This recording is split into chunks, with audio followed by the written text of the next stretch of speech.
Mutton కొట్టు మాణిక్యం అయితే ప్రభావతి ఇంటికి వస్తాడు.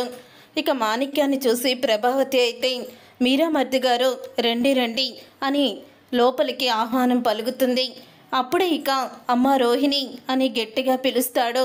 మాణిక్యమైతే అప్పుడే రోహిణి పరిగెత్తుకుంటూ వస్తుంది. మలేషియా పోలీసులు మీ నాన్నని అరెస్టు చేశారమ్మా, అన్యాయంగా లేనిపోని కేసులు పెట్టి మీ నాన్నని అరెస్ట్ చేశారు అని అనడంతో ఒకేసారి షాక్ అయిపోతూ ఉంటారు అందరూ కూడా. అప్పుడే రోహిణి మా నాన్నకి ఏమైంది, ఎందుకు ఇలా చేశారు, మా నాన్నని నేను చూడాలి నాన్న అంటూ గట్టిగా అరుస్తుంది. అప్పుడే ఇక అందరూ కూడా ఒక్కసారి షాక్ అయిపోతూ ఉంటారు. అప్పుడే ఇక రోహిణి అయితే మా నాన్న ఎవరికీ కూడా అన్యాయం చేసేవాడు కాదు, మా నాన్న మీద ఇలాంటి నిందలు వేసి జైలు పాలు చేస్తారా, వాళ్ళని నేను ఊరికినే వదిలిపెట్టను అని అంటూ ఉంటుంది రోహిణి.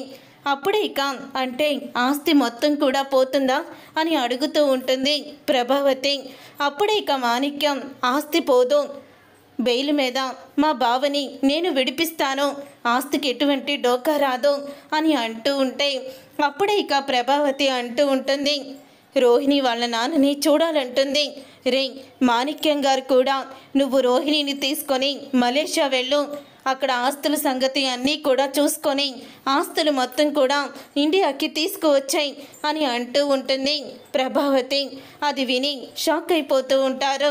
అప్పుడే మాణిక్యం అయితే ఇప్పుడు రోహిణి కానీ తన భర్త కానీ అక్కడికి వస్తే వీళ్ళ చేత సంతకాలు పెట్టించుకొని ఆస్తి మొత్తం వాళ్లే లాగేసుకొని వీళ్ళని కూడా జైల్లో పెట్టేస్తారు అని మాణిక్యం అయితే భయపెడతాడు.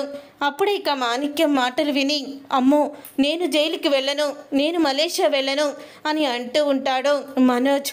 ఇంతలో కామాక్షి అయితే వస్తుంది. వదినా ఏం చేస్తున్నావు అని అడుగుతూ వస్తుంది. ఏంటి అందరూ హాల్లో నుంచున్నారు, అలా ఉన్నారేంటి, రోహిణి ఎందుకు ఏడుస్తుంది అని అడుగుతూ ఉంటుంది కామాక్షి. వాళ్ళ నాన్నని అన్యాయంగా మోసం చేసి మలేషియా పోలీసులు అరెస్ట్ చేశారట కామాక్షి అని అంటూ ఉంటుంది ప్రభావతి.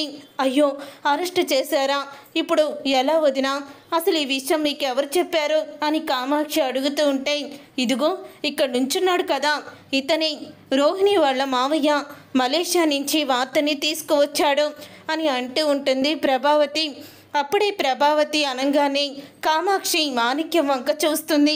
ఇక మాణిక్యం కూడా కామాక్షి వైపు చూస్తాడు. ఇక కామాక్షి వైపు చూసి ఒక్కసారి షాక్ అయిపోతూ ఉంటాడు.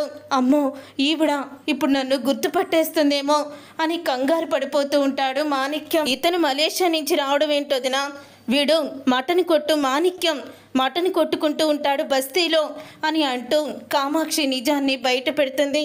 అది విని ఒక్కసారి రోహిణి షాక్ అయిపోతూ ఉంటుంది. అయిపోయింది, ఈ కామాక్షి వీడిని గుర్తుపెట్టేసింది అని రోహిణి షాక్ అయిపోతూ ఉంటే